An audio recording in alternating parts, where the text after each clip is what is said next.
So yeah, continuing on with what I've been saying, I mean, not only have I shown you how the hell doctrine just produces problems in making the concept of God and what the Bible has to say consistent, and I've also shown you the kind of philosophical reason for why there is a hell dogma, i.e. the answer to the problem of evil. You know, their answer is, oh, they won't say it like this, but it is essentially this. Oh, it's fine that there's evil and suffering because God's going to punish the doers of the evil, and that's why it's fine. That was the answer to it. But not only have I kind of destructed that, blown that idea up, I've offered something in its place, the apotheosis answer, which in the Christian game is it's quite beautiful and it makes total sense of it. So now I'm going to attempt to answer why the Christians still hold on to hell. And hello, a little doggy here, another little dog. Hello, how's it going? Good. Yeah. Videos about random things. Oh, are you? Yeah. You random then, Rudy? Yeah, he's a random thing, a random event, a nice little appearance of God. You don't chew your oh. See, there you go. Oh, he's all tangled up. Trouble. Come on. Right. Yeah. Have a good day. Okay. Yeah.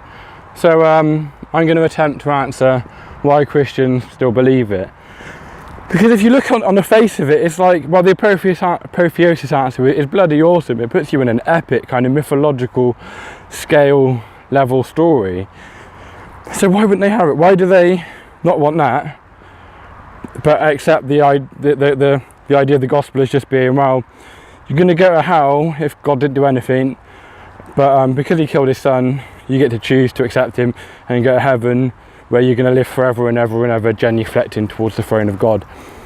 So I think there are 3 levels to this. There's the individual level, there's 2 parts to the individual level, and then there's the social level.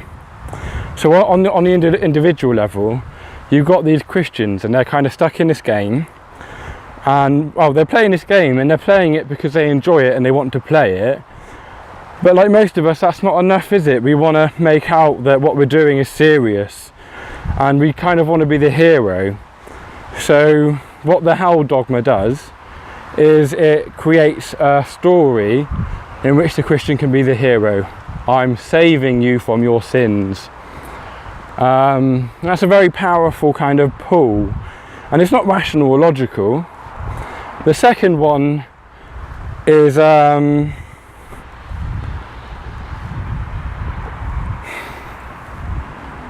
do I put this? I'll go on the social level first. So the social level is that social kind of structures, or just groups of people, behave much like creatures, and we have defence mechanisms. And a defence mechanism is something which maintains the shape of the organism. It maintains the organism as the organism. You know, once we die, the body's defence mechanisms shut down, and we rot, our form just dissolves. So that's the function of a defence mechanism.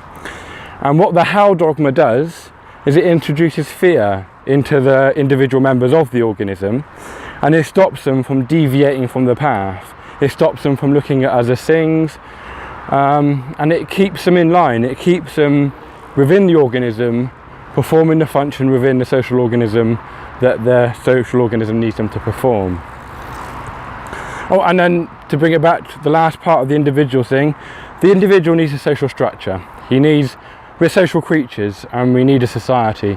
So a lot of these Christians, they maintain an irrational belief in the doctrine of hell because it's one of the main pillars of the social creature they're a part of. So when you discuss this, or when you try and say this to these people, don't expect reasonable responses. It's kind of like you're a man who's found a fox with like a gammy leg, and you've got the cure for this gammy leg, and then you backed it into a corner, and the fox is just trying to bite your hand off. It is just in a state of irrational panic, And that's the state that these individuals are in when you confront them with the irrationality of the hell doctrine, and try and tell them about the apotheosis argument.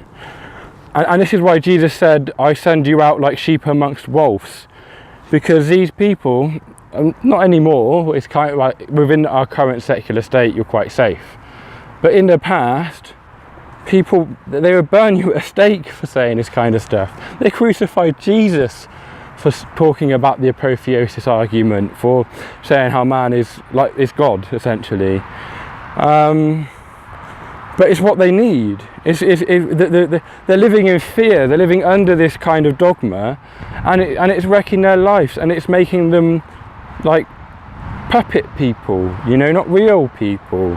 Stupid idiots. That's what it's making them. I mean, they may be good at logical argument and stuff like that. They may be very good at calculation, but they're not free thinkers. And being a free thinker is one of the... Actually, no, what I'm doing there, I'm playing the game that I'm criticising them for. I'm trying to say the game I like to play is serious, and it's not. Anyway, that's it for today. Goodbye.